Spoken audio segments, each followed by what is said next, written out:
Gloire à Dieu. On est bien dans la présence de Dieu. Alléluia. 2 minutes.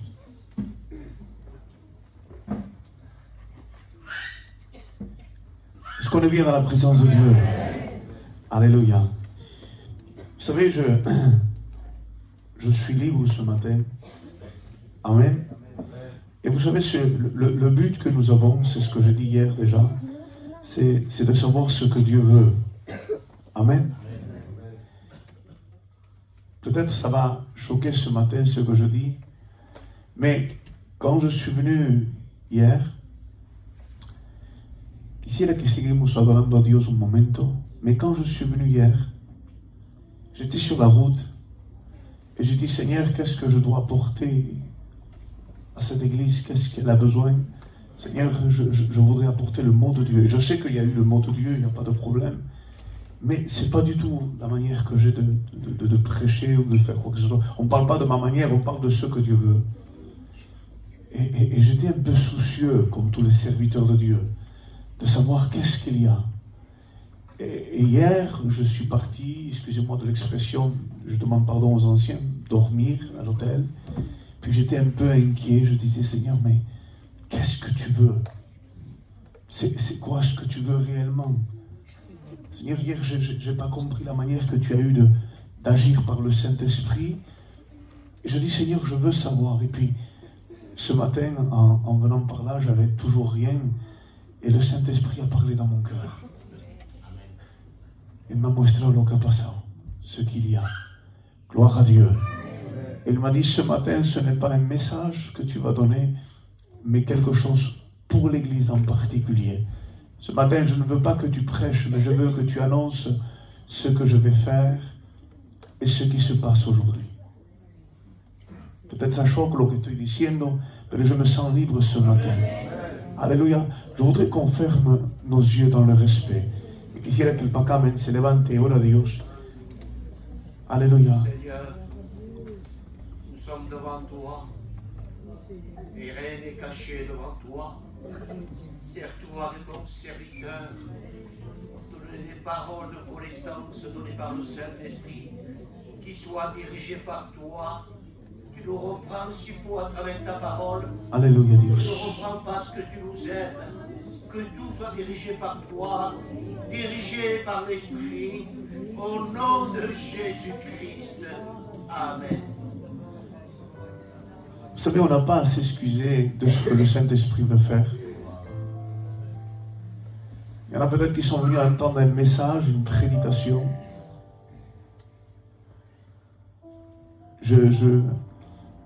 Toute ma vie a été basée sur ça, comme les anciens qui sont là. Si on doit dire un mot, on dit un mot. Si on ne doit rien dire, on ne dit rien. Bien sûr que la parole de Dieu prime. Mais je veux vous annoncer quelque chose, Église de Castel. Dieu a un message pour vous. Et je suis heureux ce matin de le partager. Ce n'est pas une prédication, c'est un message particulier que Dios quiere decir à l'Iglesia.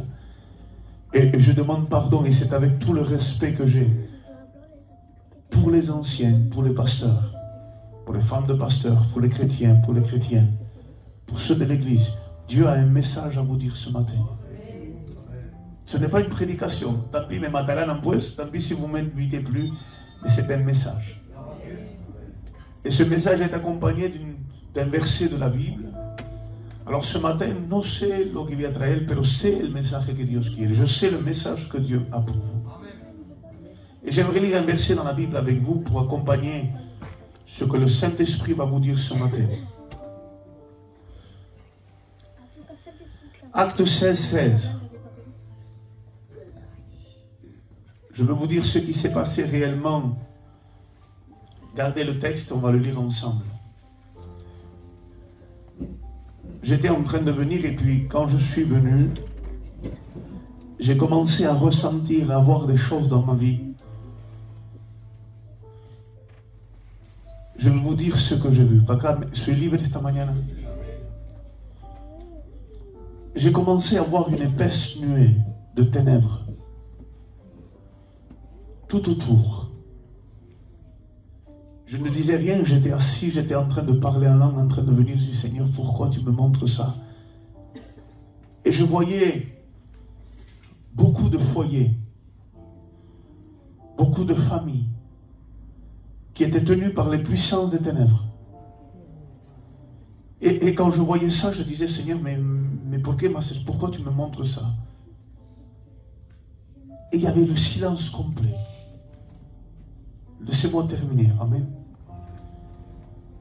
Et j'avais tellement d'épaisses nuées que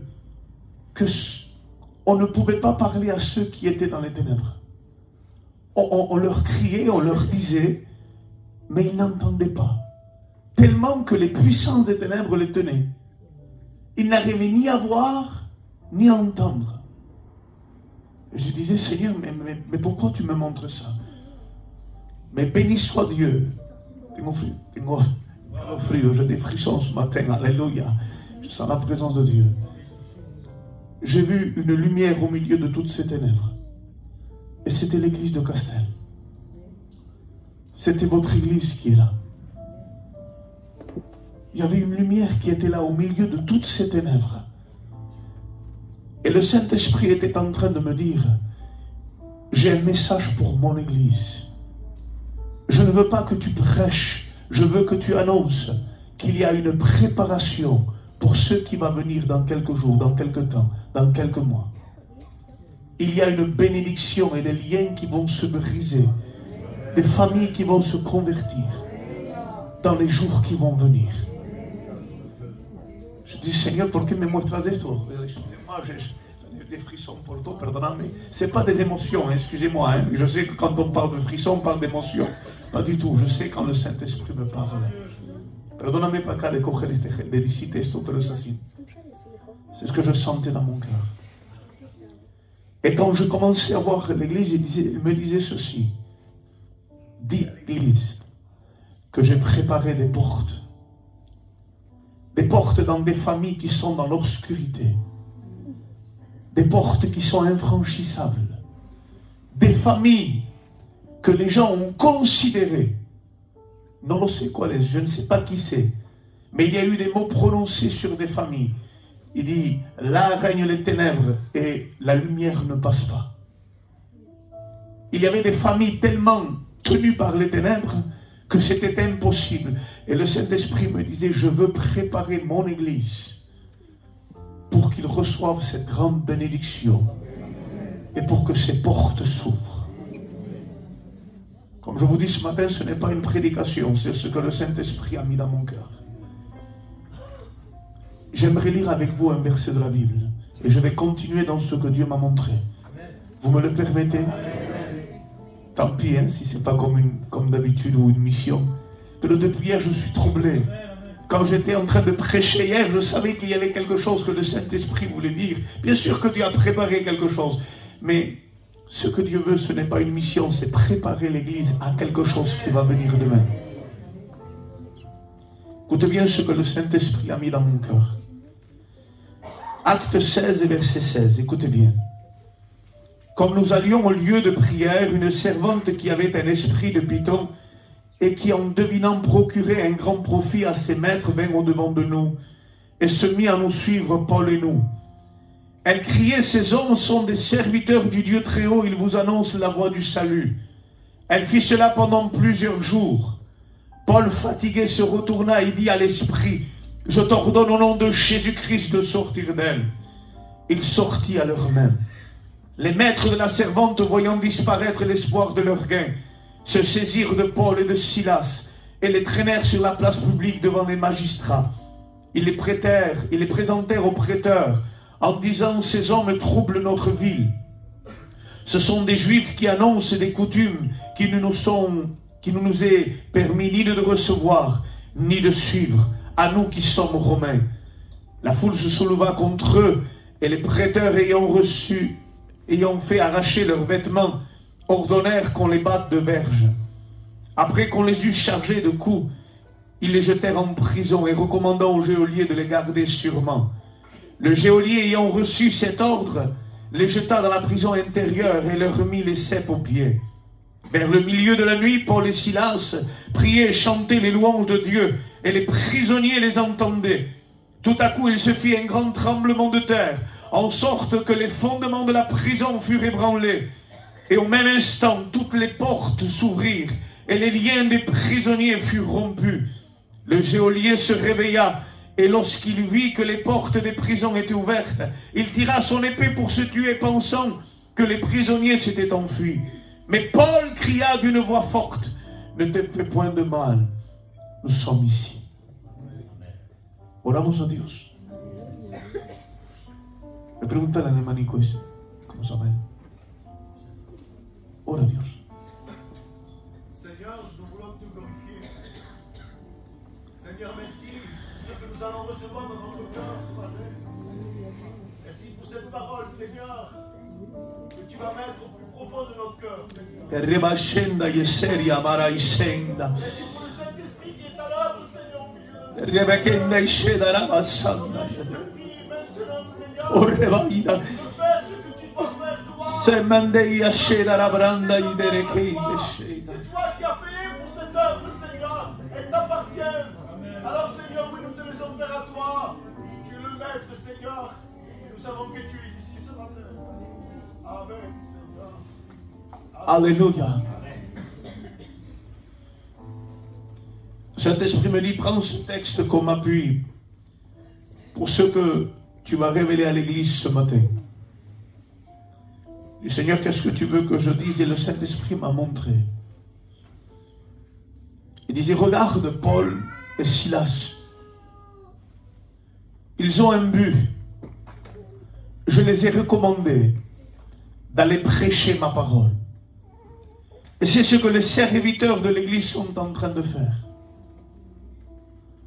Est-ce que vous êtes avec moi ce matin pour écouter?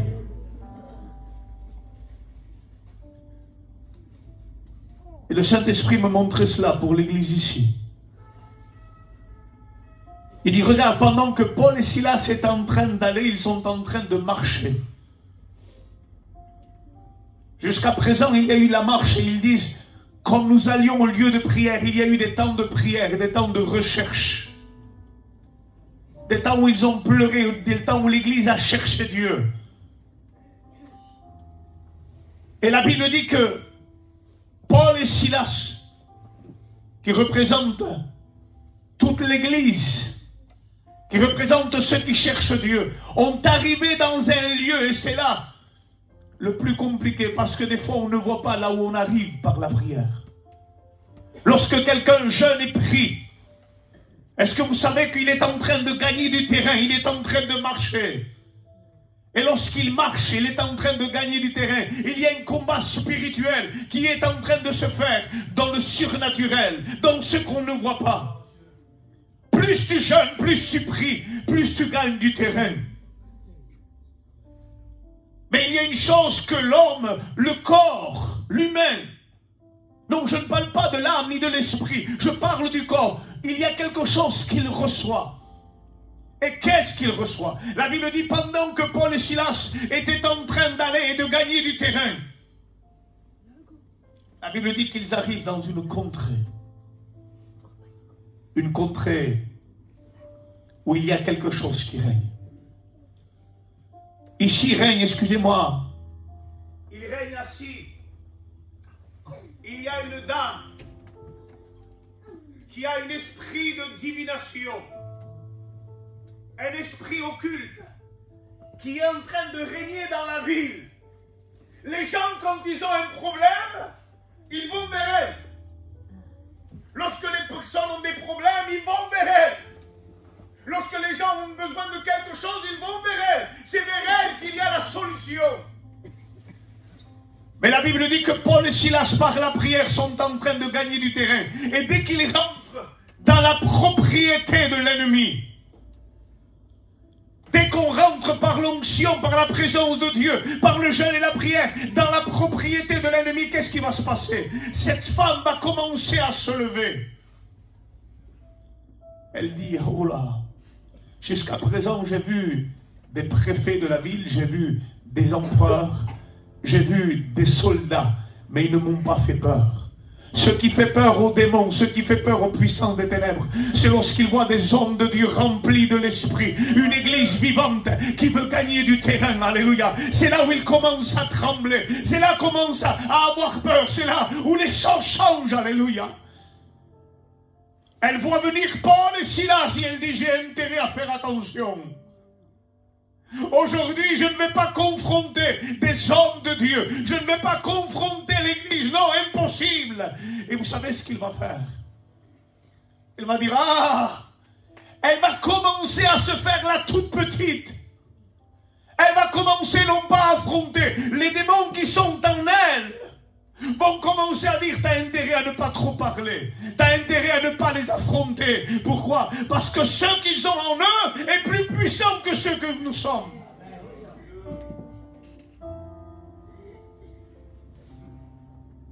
Et Paul et Silas rentrent dans la ville. Alors qu'est-ce qu'ils vont commencer à faire? Et c'est ça, alléluia, que l'Église veut mettre en garde aujourd'hui. C'est ça ce que le Saint-Esprit veut mettre en garde de l'Église. Église de Dieu, est-ce que tu veux le résultat? Et je crois que si le Saint-Esprit parle comme ça, c'est parce que tu veux le résultat. Mais il veut dévoiler quelque chose que l'ennemi voudrait infiltrer. Il veut dévoiler quelque chose que l'ennemi voudrait faire. Perdoname si hablo libre así. Es que recibe lo que el Espíritu nos dice esta mañana. Lorsque cette femme voit le danger, l'ennemi voit un danger, il voit un danger potentiel. Vous savez, soy libre esta mañana, lorsqu'il voit une femme faible, découragée, qui dit, Seigneur, qu'est-ce que je peux apporter moi? Mais lorsqu'elle se met à genoux, lorsqu'elle commence à invoquer Dieu, lorsqu'elle commence à prier Dieu, vous ne savez pas l'explosion spirituelle qui se produit. Un homme qui se croit sans rien, mais qui a la prière, alléluia. Vous savez, un jour, David, le roi David, lorsqu'il était jeune, il a commencé son ministère avec quoi? Qu'est-ce qu'il avait dans sa main? Ici, une harpe. Il n'avait pas d'épée, pas de lance, pas de fronde, rien, il n'avait qu'une harpe. C'est comme cela qu'il a commencé son ministère. Et où est-ce qu'il était? Derrière les brebis, nous dit la Bible. Puisque c'est Dieu qui lui dit, je suis venu te chercher derrière le troupeau. Il était tout petit, personne ne le voyait, mais il avait une harpe, et lorsqu'il faisait jouer de la harpe, la Bible dit que Dieu l'écoutait. L'adoration montait jusqu'au trône de Dieu, à un tel point où le Saint-Esprit a soufflé aux hommes, aux écrivains. Écrivez ce qu'il y avait entre moi et David, ce que je lui ai révélé, ce que je lui ai dit. Pourquoi? Parce que l'adoration, alléluia, fait quelque chose, alléluia, de permanent, et quelque chose qui construit, et quelque chose qui est puissant. La Bible dit ceci, écoutez bien, quand David commence à jouer avec la harpe dans sa main, il va grandir. Il y a un Goliath qui se présente devant lui, il est terrassé. On l'habille d'une habit d'armure. On lui donne un palais. On lui donne une couronne. On lui donne de l'argent. On lui donne toutes sortes de choses. Et David commence à être habillé, à être orné, à être rempli de toute décoration. Mais lorsque le problème arrive dans sa vie, lorsque le problème frappe dans sa vie, il commence à dire, Seigneur, enlève-moi tous ces honneurs que j'ai. Enlève-moi mon argent, enlève tout ce que j'ai. Enlève-moi la renommée, enlève tout. Mais s'il te plaît, ne m'enlève pas ton esprit. La chose que j'ai besoin, alléluia, pour pouvoir combattre, c'est ton esprit. Peut-être qu'il y a des personnes extérieurement, ils n'ont pas trop de qualité, je ne sais pas trop chanter, je ne sais pas trop témoigner, mais il y a une chose qui est en toi et qui est puissante, c'est la communion que tu as avec Dieu. Alléluia. Lorsqu'ils voient Paul et Silas, excusez-moi, je vous demande d'être attentif, s'il vous plaît. C'est important ce que je dois dire ce matin, ce que j'ai reçu du Saint-Esprit. Pour les Silas, lorsqu'ils arrivent, vous savez, les démons ont peur. Ils essayent de... Cette femme avait un esprit de python. C'était une pythonnaise. Vous savez, l'esprit de python, ça veut rien dire. C'est juste. C'était une déesse du temple Python. C'est là-bas, vous savez, moi j'ai on ne peut pas dire le privilège, mais un jour j'étais en Afrique, justement on parlait de ça. Et j'étais dans le Bénin, et un jour on m'a montré des pasteurs évangélistes, ils m'ont dit, viens, je vais t'amener au centre du temple Python. Et là, bien sûr, j'arrive dans le temple Python qui s'est répandu dans le monde après, qui a des centaines d'années. Et ça se trouve à Ouida. Vous regarderez, si vous voulez, sur Internet, ça se trouve à Ouida, au temple Python. J'ai été là-bas, j'ai passé devant. Et ils m'ont dit, on s'en va vite. Pourquoi? Parce qu'ils savent que vous êtes des évangélistes, ils veulent vous tuer. Donc, il faut partir. Et cette femme adorait le Python. Et j'ai dit à Dieu, Seigneur, pourquoi le Python? Pourquoi le Python? Eh bien, je vais mettre en garde l'église ce matin par le Saint-Esprit. Vous savez comment on s'appelait Satan dans l'Ancien Testament? Comment on l'appelle? On l'appelle le serpent ancien. Le serpent. Et vous savez, le serpent a une particularité. Lorsqu'il mord, il injecte du venin. Mais la Bible dit qu'il s'est passé quelque chose à Golgotha. Qu'est-ce qui s'est passé à Golgotha? Jésus lui a écrasé la tête. Ça veut dire que le serpent n'existe plus. Et Satan a dit, maintenant je ne suis plus un serpent, comment il faut que je le fasse? Maintenant il faut que je me transforme en python. Et le python, lui, vous savez, vous pouvez le prendre dans mon bras. J'ai pris des pythons dans mes bras, moi. Je l'ai pris dans mes mains, j'ai pris des pythons dans mes mains. Ils n'ont pas de venin. Parce qu'il n'a plus, le péché n'a plus d'activité. Il ne peut plus mordre. Jésus l'a vaincu à la croix du Calvaire. Mais il fait quelque chose de terrible. Le python, vous savez ce qu'il fait? Il commence par entourer sa proie. Et il l'étouffe. Il ne peut plus mordre. Il l'étouffe. Jusqu'à ce qu'il n'ait plus de respiration. Ça, c'est les qualités du python. Laissez-moi vous dire une chose. Ce que l'ennemi veut t'enlever, Église, il veut t'entourer, t'étouffer, pour que tu ne pries plus, pour que tu ne cherches plus Dieu, pour que tu n'adores plus Dieu. Parce que si tu perds la communion, tu as perdu le combat. Si tu perds la communion, tu as perdu la bataille. Tu es déjà vaincu. Mais si tu pries, peu importe ce qui arrive, peu importe où tu es en communion avec Dieu. Tu as gagné la bataille.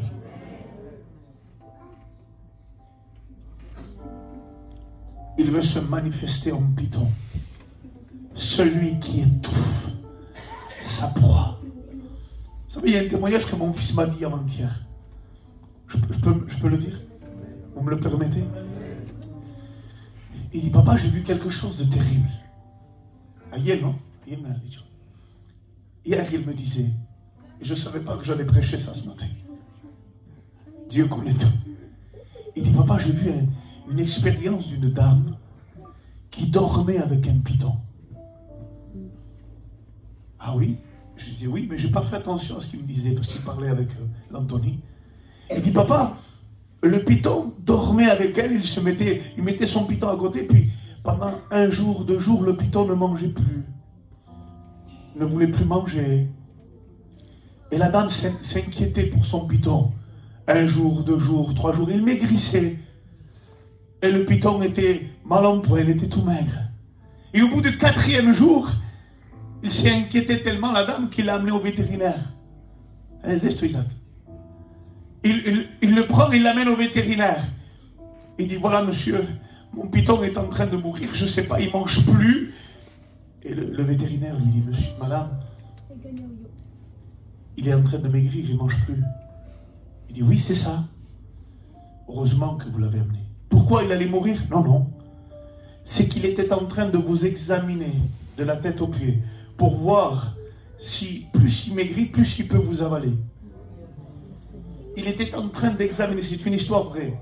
Il était en train d'examiner comment il pouvait vous avaler. S'il maigrissait, un python, c'est la technique d'un python, c'est la manière de faire. Plus plus il maigrit lui, il prend son temps, il vous examine pour mieux vous avaler. Le diable examine chacun de nous. Je ne veux pas vous faire peur. Vous allez dire, qu'est-ce que vous dites? Oui. Vous voulez que je vous le prouve dans la parole de Dieu? Tant pis si je suis là loin. C'est pas grave si je suis long. Écoutez bien. Ce que je vous dis vient du Saint-Esprit ce matin et je me réjouis de le faire. Un jour, vous savez, Job est chez lui. Regardez si Satan examine l'être humain, examine ses pas, examine ses mots, examine ses pensées. Un jour, Satan commence à prendre une liste. Qu'est-ce qu'il en a à faire, lui, d'une maison, d'un cheval, d'un âne, d'une chèvre? Qu'est-ce qu'il en a à faire, lui? Et pourtant, il prend son calepin. Et il marque tant de chameaux, tant de serviteurs, tant de ceci, tant de cela. Et il va vers Dieu avec son petit calepin. Oui, bien sûr. Tu sais qu'est-ce que tu lui as donné? Mais qu'est-ce que tu vas faire, Satan? Tu veux juste détruire l'âme? Non, non, non. J'examine tout ce qu'il a. Ses enfants, ses serviteurs, sa femme, c'est ce qu'il a, son argent. Tout ce qu'il a est examiné et mis sur un calepin. Pourquoi? Pour mieux te détruire. Tout peut être une arme potentielle pour te faire du mal. Mais la Bible dit que comme Job n'était pas attaché à ceux qui l'entouraient, il dit mon cœur n'est attaché qu'à Dieu. Tu peux tout m'enlever si tu veux. L'ennemi veut nous attacher à des choses pour que nous puissions périr avec ceux que nous sommes attachés. Paul et Silas arrivent dans la ville. Cette femme commence à se cacher. Il dit, c'est des serviteurs du Dieu très haut, il vous annonce la voie du salut. Il essaye de se cacher, elle suit Paul. Paul s'en va à droite, il passe derrière lui. Paul s'en va à gauche, il passe derrière lui. Il ne veut pas être découvert. Et l'ennemi ne veut pas être découvert. Il veut toujours être caché. Vous savez que Paul va dire, vous n'avez pas à lutter contre la chair ni le sang, mais contre les dominations. Il y a autour de vous des dominations que vous ne voyez pas. Et l'ennemi ne va pas se présenter lui-même, non. Il va envoyer des personnes que vous connaissez, des personnes étrangères qui mettent le trouble. Et là où vous êtes, il y a des troubles qui naissent parce que l'ennemi a mis son grain de sel, parce que l'ennemi a voulu détruire. Et si nous sommes pas sages, si nous ne sommes pas intelligents, si nous ne tenons pas dans la prière, nous allons tomber dans ce piège. Mais lorsqu'un homme, une femme prie, cherche Dieu, il dit peu importe ce qui arrive, je veux arriver au bout de la bénédiction.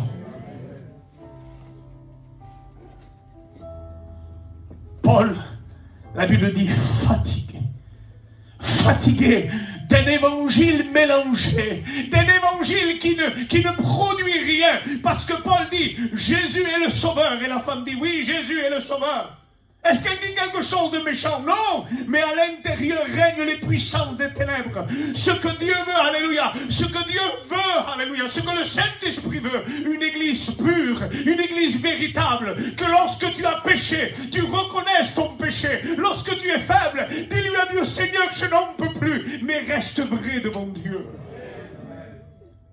Ce que Dieu veut, c'est que la vérité soit au fond du cœur. Ce que le Père recherche. Je pose une question. Est-ce que Dieu connaît tout? Est-ce que Dieu connaît tout? Et pourtant, il dit ce que le Père recherche. Comment possible que Dieu rebouque, puisqu'il sait où se trouve tout?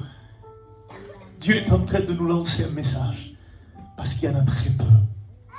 Ce que le Père recherche, ce sont des vrais adorateurs, qui adorent le Père en esprit et en vérité. Alléluia. Écoutez bien ce qui va se passer. Paul et Silas arrivent, et lorsqu'ils annoncent, ils retournent et disent, Paul fatigué se tourne et dit à l'esprit, il est temps, alléluia. Et c'est ce qui s'est passé. C'est ce qui dérange l'ennemi. C'est ce qui dérange les démons, alléluia. Lorsqu'il est découvert, et ce qu'on veut ce matin, ce que les pasteurs veulent, alléluia, ce que Dieu veut, ce que l'Église veut, c'est que les puissances des ténèbres soient dévoilées. Il s'arrête, il sort, il tourne, il dit à l'esprit, au nom de Jésus, sors. à l'instant même, l'esprit de Python, l'esprit de divination, l'esprit de l'avenir, une fausse assurance du lendemain s'en va, alléluia, et laisse place au véritable évangile. Et lorsque le véritable évangile se produit, lorsque le véritable évangile se présente, il y a devant eux maintenant l'adversité. Je ne sais pas si tu te vois ce matin par ce problème d'adversité. Il y a l'adversité qui est là. Ça y est, j'ai découvert l'ennemi. Peu importe ce qui va arriver, je veux arriver jusqu'au bout. Je chasse les puissances des ténèbres. Et à ce moment-là, l'ennemi se révolte contre ceux qui veulent faire la volonté de Dieu. Il y a un adversaire devant lui. Les soldats commencent à le poursuivre. Les soldats commencent à le poursuivre. Les problèmes commencent à nous poursuivre. La difficulté commence à se lever contre nous. Est-ce qu'il y en a qui se voient dans le message ce matin? Lorsque l'ennemi commence à se lever contre nous, la Bible dit qu'il se passe quelque chose. Ils les saisissent. Les problèmes commencent à toucher la personne, commencent à toucher la personnalité, ils commencent à vouloir arracher leurs vêtements. On touche à nos témoignages, on touche à notre ministère, on touche à notre spiritualité, on touche à notre dignité, on veut arracher nos vêtements. Voilà ce que l'ennemi veut faire. Enlever pour nous, comment se dit ça,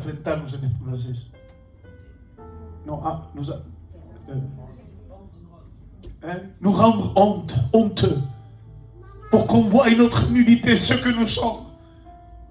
La Bible dit que lorsque les habits sont arrachés, et ça, c'est des dangereux. Nous sommes dans les mains de l'ennemi. Nous sommes dans ses mains. Il est en train de nous tenir. Il tient notre bras, il tient nos vêtements, il nous tient. Et la Bible dit qu'ils vont faire quelque chose de terrible. L'ennemi va commencer à frapper. Il commence à frapper. Et le corps de Paul et Silas ressentent les coups, ressentent la douleur. Le corps commence à être meurtri. Excusez-moi de l'expression, le sang commence à couler. Ils sont sans force. Ils ressentent la douleur. Il dit, Seigneur, s'il te plaît, pourquoi cela? Je suis dans ta volonté. Je suis en train de travailler pour toi. Pourquoi? Et les genoux commencent à fléchir tellement c'est douloureux, tellement c'est difficile. L'ennemi ne se contente pas de ça, c'est encore des dangereux. Même s'ils sont blessés, ils sont encore dangereux. Ils les prennent, il dit, mets-les dans la prison, mais pas n'importe quelle prison, mets-le dans le cachot.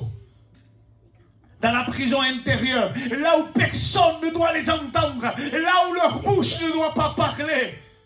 Parce que l'ennemi ne veut pas que l'évangile soit annoncé dans votre ville, que l'ennemi ne veut pas, alléluia, que les familles entendent la parole de Dieu. Ils ne veulent pas que les liens se brisent, les chaînes se brisent, les familles se libèrent. Ils ne veulent pas. Et ils les mettent dans une prison intérieure. Paul, plus de force. Paul, vous savez, brisé dans leurs membres. Ils commencent à parler. Oh, vous savez, ils auraient pu se plaindre. Ils auraient pu dire, je n'en peux plus, Seigneur, pourquoi il m'est arrivé tout ça? J'étais en train de travailler pour toi. Pourquoi, Seigneur, il m'est arrivé telle chose? Pourquoi j'ai ceci? Pourquoi j'ai cela? Mais Paul reste silencieux. Parce que même si l'ennemi touche l'extérieur, l'intérieur de Paul est intact. C'est un homme puissant qui est en communion avec Dieu. Alléluia. Et je bénis Dieu pour ceux qui gardent la communion avec Dieu, même dans les problèmes et la difficulté.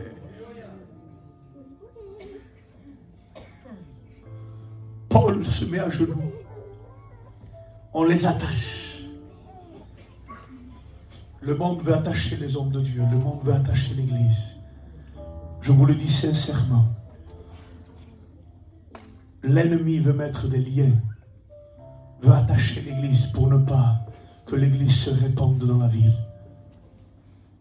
Anciano. L'ennemi veut vraiment mettre des chaînes. Kakai. Hermanos. Mais Paul va faire quelque chose. Et je bénis Dieu. que la victoire lui appartient à lui. Ce n'est aucun effort humain. Pourquoi Paul a permis, pour que Dieu a permis que Paul ne soit pas en force de se lever ou de dire j'ai des muscles, je peux. Dieu voulait montrer quelque chose. Que même si notre corps n'a plus de force, lui il est notre force. Que même si on est découragé et qu'on n'en peut plus, le rocher sur lequel nous sommes posés est un rocher inébranlable. Quelqu'un qui ne bouge pas. Et Paul et Silas commencent à se parler. La conversation qu'ils ont, ce n'est pas une conversation, c'est pas la peine, on n'arrivera pas, c'est pas la peine, on ne pourra pas. Non, lève-toi. Tu sais ce qu'on va faire? Quoi? Dans la prison qu'il y avait là, il y avait des chansons. Vous voulez les écouter, les chansons? Si? Vous voulez écouter les chansons qu'il y avait dans la prison? C'est pas moi. J'ai soif. Je n'en peux plus. Je voudrais mourir. Les prisonniers qui étaient dans cette prison avaient toujours les mêmes paroles. J'ai soif. Je n'en peux plus. J'ai froid. Voilà les chansons qu'on entendait dans la prison. Et Paul et Silas se lèvent et disent, tu sais ce qu'on va faire? On va chanter des cantiques. On va leur montrer à ceux qui ont un langage négatif, à ceux qui ont une vision négative, ce que c'est celui qui possède en lui l'Esprit de Dieu. Quand nous sommes habités par le Dieu Tout-Puissant, quand nous sommes habités par le Saint-Esprit. Et il commence à chanter. Moi je te loue et je t'adore. Je lève mes mains vers toi. Et il commence à glorifier Dieu.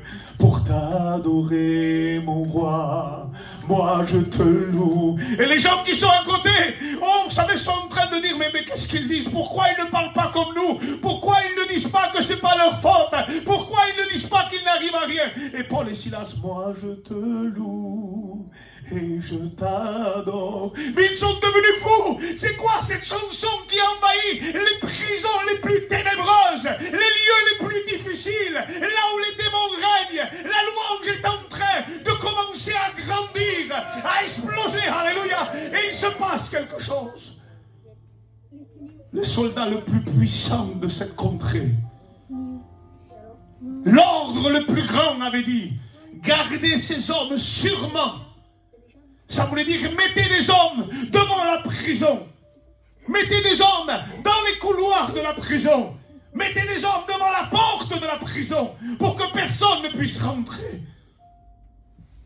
Et le Saint-Esprit, alléluia, Dieu descend de son ciel de gloire et commence à faire. Il souffle par son esprit. Les soldats qui sont devant la prison essayent de garder. Personne ne pourra délivrer ces hommes.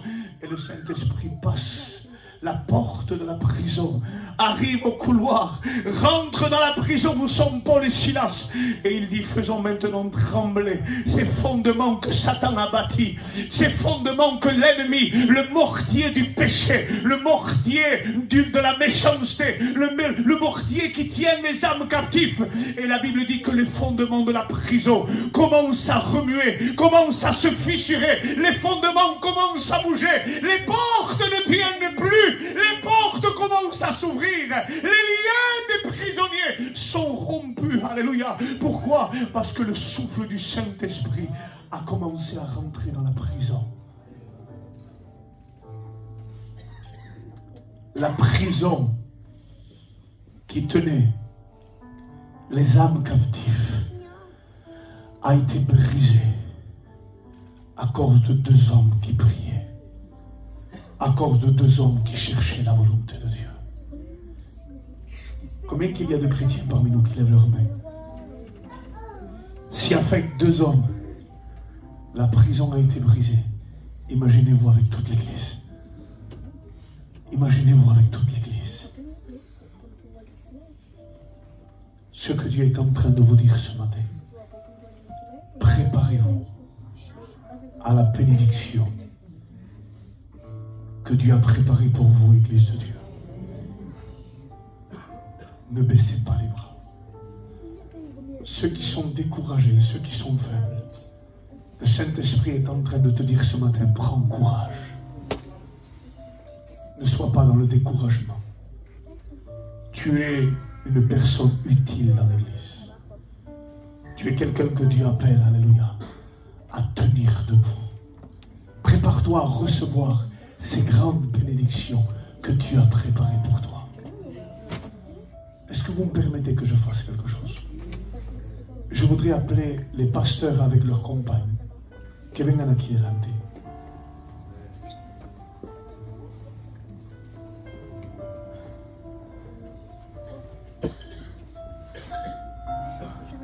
Perdóname, c'est peut-être un peu spécial lo que hago esta mañana, pero lo hago de todo mi corazón.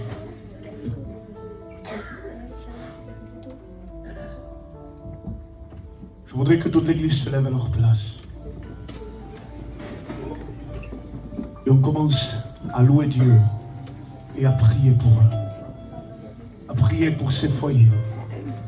À prier pour eux maintenant. Saint-Esprit est là, prêt à bénir. Vous êtes remplis maintenant des armes essentielles pour le lieu dans lequel vous êtes. Là où vous allez rentrer, les chaînes vont se briser. Là où vous allez témoigner, parler de l'évangile, les démons commenceront à fuir.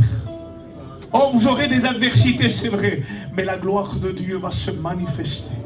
Je voudrais qu'on ait pris tous ensemble pour ces serviteurs de Dieu.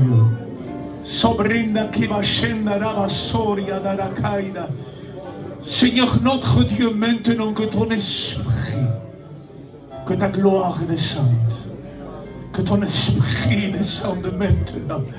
Oh Dios, capacítalos ahora en el nombre de Jesús, llénalos de tu espíritu. Remplis-les déjà, Seigneur Jésus, tu l'as fait. Oh,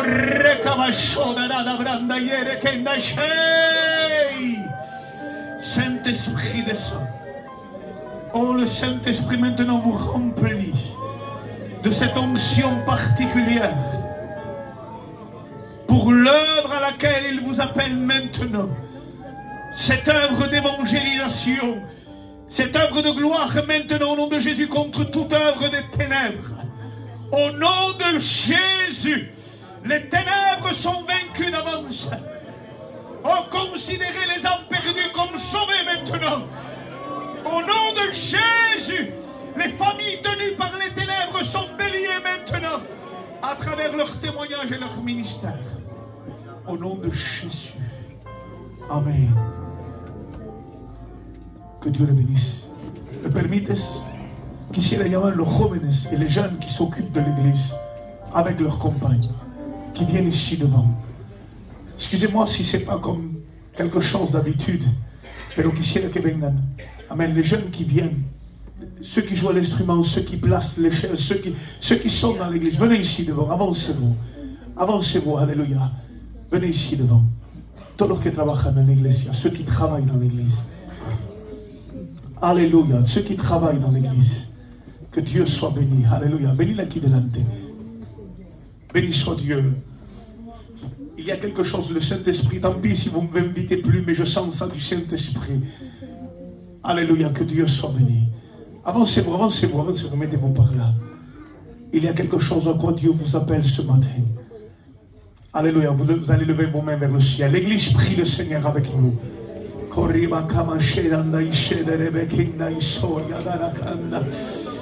Alléluia. Saint-Esprit, descends dans leur vie maintenant, visite-les. Maintenant, oh, tu les remplis de ton esprit. Maintenant, Saint-Esprit, oh, bénis-les pour l'œuvre à laquelle tu les appelles maintenant. Établis-les maintenant dans ton œuvre totalement pour ce qui a à venir au nom de Jésus.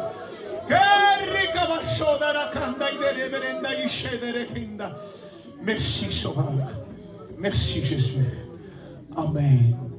Alléluia. Una cosa más. Amen. Une chose de plus. Amen. Me lo permite. Je sais que je prends du temps, pero lo siento de Dios. Hago lo que Dios ha puesto en mi corazón. Je voudrais que toute l'église se lève à sa place. Toute l'église, vous êtes l'armée de Dieu. Celle que Dieu a appelée Celle que Dieu a appelée. Alléluia. Alléluia. Je voudrais que les sœurs se donnent la main. Alléluia. Que toutes les sœurs se donnent la main. Que les frères se donnent la main. Alléluia. Amen. Comme une seule armée. En disant aujourd'hui. Aujourd'hui, alléluia, vient le temps, alléluia, où nous nous levons contre ce qu'il y a dehors. Alléluia. D'ici la dire contre ce qu'il y a dehors. Nous nous levons contre ce qu'il y a dehors maintenant. Les puissants des ténèbres reculent. Nous gagnons du terrain maintenant. Nous gagnons du terrain maintenant. Nous gagnons du terrain maintenant. Nous gagnons du terrain. Alléluia. Les ténèbres reculent. Les ténèbres reculent. Les ténèbres reculent. Les ténèbres reculent. Les ténèbres reculent. Au nom de Jésus. Au nom de Jésus. Pensez à ceux qui ne connaissent pas Dieu. Pensez à ceux qui ne connaissent pas Dieu. Pensez aux jeunes, pensez aux jeunes, alléluia. Ces âmes vont être rachetées, lavées par le sang précieux de Jésus. Oh,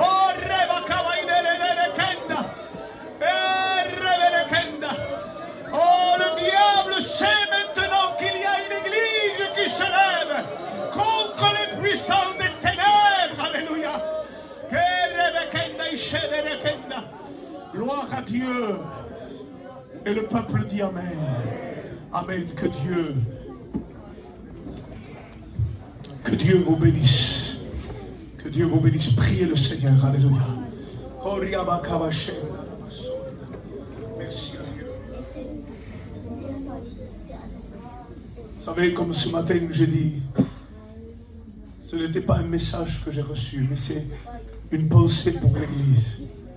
Et je sais qu'elle vient de Dieu parce que le Saint-Esprit me l'a montré. Et il y a quelque temps déjà qu'on sert le Seigneur, bientôt 30 ans. Mais on sait lorsque le Saint-Esprit nous parle. Et on sait que l'Église, alléluia, avait besoin de ce message parce que le Saint-Esprit me l'a dit. Que Dieu vous bénisse ce matin. Merci à toi les frères. Priez le Seigneur. Amen.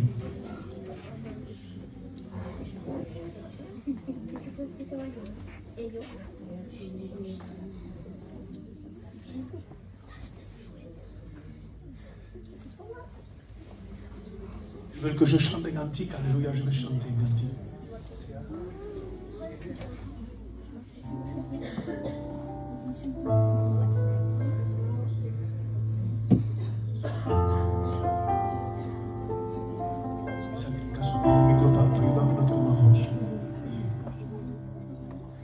Gloria a tu nombre, Jesús.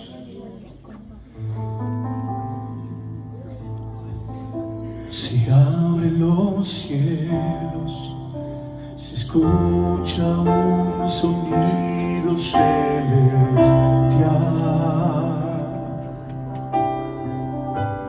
Gloria a tu nombre, Jesús. Unido a las voces, tu pueblo que te quiere adorar.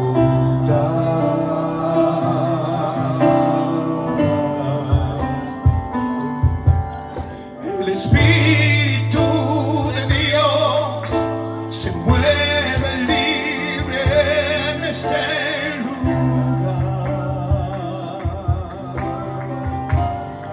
Gloire a Jésus, alléluia. El Padre alegre está al ver la novia unida adorar.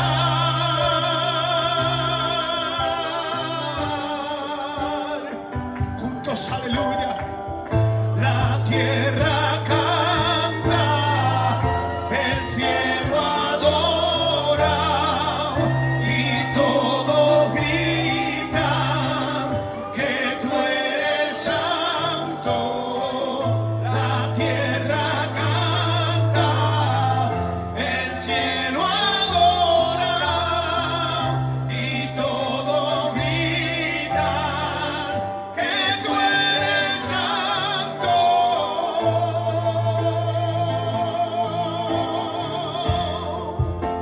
Aleluya, Dios, santo eres, santo eres. Se abren los cielos, se escucha un sonido celestial. Santo Dios, te adora mi alma, Jesús.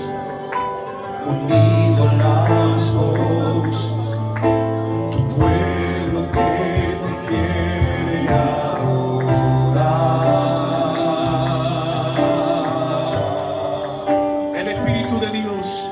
de l'Esprit